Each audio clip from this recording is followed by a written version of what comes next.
سلام علیکم. ببای جناب. کجا برات؟ هیچ کنیستش ما. کجا برات؟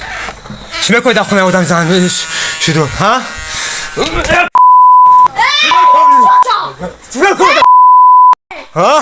چی میکنی؟ چی میکنی در خونه آدم؟ چی میکنی؟ کارچه بیار؟ خواهر دادا چی میکنی در خونه؟ این بیچوره خیشومونه. ما کامیل دیدن نکشیم توزی دادا ما کامیکس دیگر بر من برادرها و خواهرای عزیز راستی خیلی نفرهای مراجعت کردن و یکی از مراجعت ها در پیش من یک نفری مهاجر بسیار علم آور و با گریه از من درخواست کرد که حاجی بابا امکان باشد اگر برای همین زنهایی که شوهر دارند باز مقصد مردهای دیگری را قبول میکنند و با او همخوابه میشوند، خواهش میکنم در همین بابت صحبت کنین، زیرا که من 5 فرزند داشتم ولی مادام زن من به همین کار دست زد، الحال مقصد من از او زن جدا شدم، ولی اگر نمیخوام که همین مصیبت به سر دیگر مردها بیاید. خواهرای خیلی گرامی، من برای شما مقصد حدیثایی را که از پیغمبر گرامی آمده است، من میدانم که شما مسلمانین، شما دعوای مسلمانی دارید. همین زنی که همین کار کرده است نمازخوان است، مردش میگه شوهرش میگه که زنی نمازخوان بود. برای هر یک زنی که شوهر دارد دست به زنا میزند 4 غضب خدا را مبتلا می شود. خواهر عزیز خوب گوش انداز.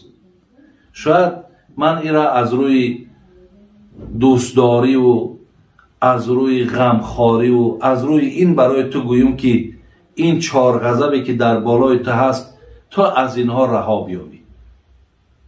یکم، ایما امرأتین خانت زوجها فی الفراش فعلیها نصف عذاب هذه الامه.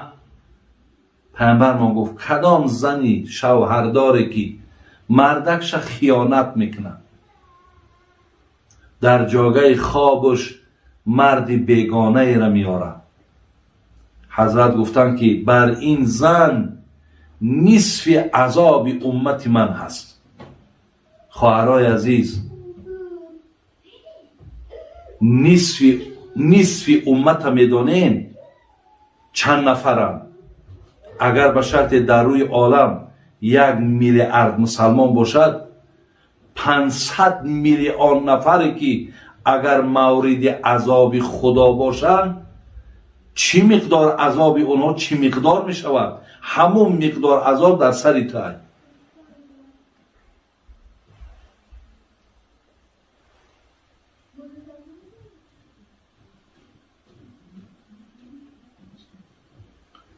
حضرت جنونی می گفت نداری طاقت یک زخمی سوزن، نمی ترسی چرا از سوزی گلخن. حالی طاقت یک عذابی خود نداری.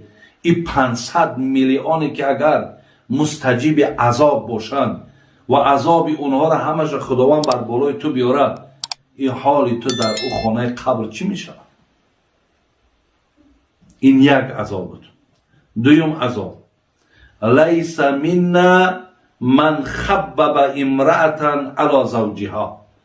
دویم پیامبر گفتن زنی که شوهر دارد و بالای شوهرش خیانت میکند، من از او زن بیزارم و هیچگاه نگوید که پیغمبر من محمد صلی الله علیه و سلم است. وای به حالت خواهر عزیز که وقتی پیامبر بگد من بیزارم از تو و تو امتی من نیستی. زیرا تو در مردکت خیانت کردی. سیوم عذاب فتح الله له في قبره 300 باب تخرج منها حیات عقارب و ثعبان. زمانی که این زنی که شوهرش خیانت کرد از دنیا گذشت، میگه پیامبر، وقتی در قبر میماننش خداوند میگه قبر حمیده 300 سوراخی میکنه. از هر سوراخی این میگه حیات، مارها، عقارب، کژدمها، ثعبان، مارهایی را که با روسی مقصد اونها را چی میگن؟ اناکوندا میگن ها، مارهای غوث کلام. هر کدام اونها میگن به نوبت خود بیرون میشوند.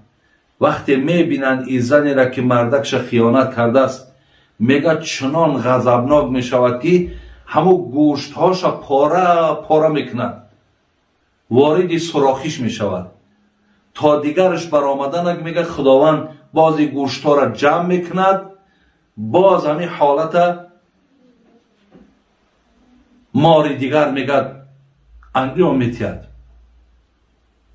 این سیوم عذابی هست که برای زنی که مردکش خیانت میکنه. چهارم تعز الناس من متن ریحی من نتن ریحی. چهارم عذابی را که خداوند بر بالای این زن می آورده است، میگه وقتی که در قبر میمانش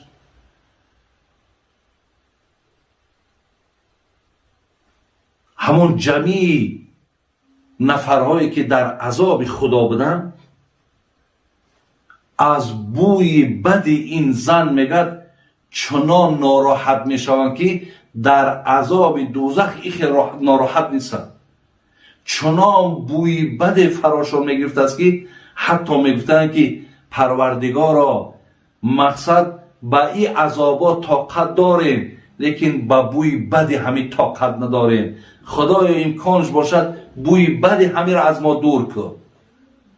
وقتی اطراف تو از این بوی بد تو ناراحتن، حال خود چگونه ای؟